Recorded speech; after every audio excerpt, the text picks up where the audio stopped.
Les plus belles photos presse de l'année, c'est le World Press Photo qui les déniche. Des migrants africains tentent de capter un réseau téléphonique pour joindre leurs proches à Djibouti. Photo, John Stanmeyer.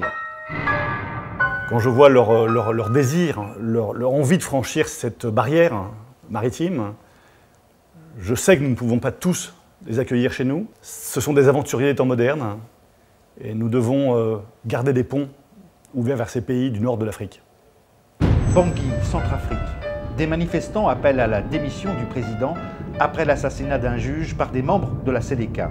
Photo, William Daniels. Le conflit africain, depuis la France, nous rappelle à notre responsabilité dans la France-Afrique.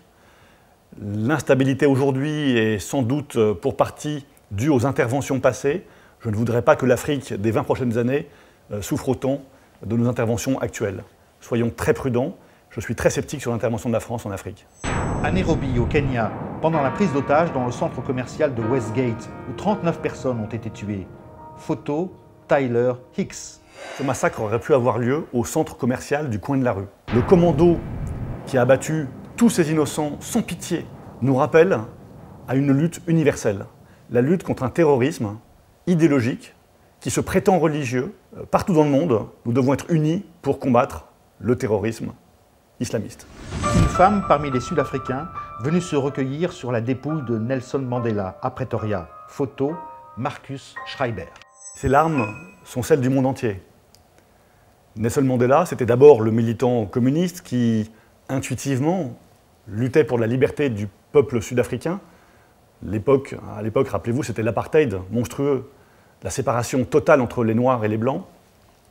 Et puis, il y a eu le Nelson Mandela en prison, qui s'est découvert, qui a réfléchi sur l'humanité et qui est sorti de la prison avec un message de paix et un message de pardon. Ce message, il est universel.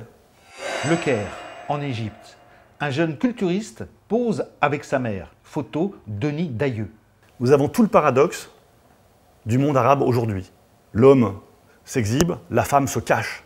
L'homme est fier de son corps, la femme a presque honte du sien. Ce paradoxe de l'écrasement de la femme, on en sortira par la femme.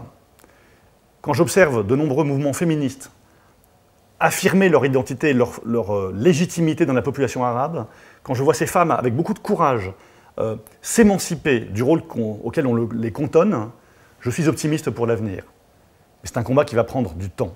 La gymnaste Nadja Kassadei, qui souffre du cancer, s'entraîne pour les prochains Jeux Olympiques.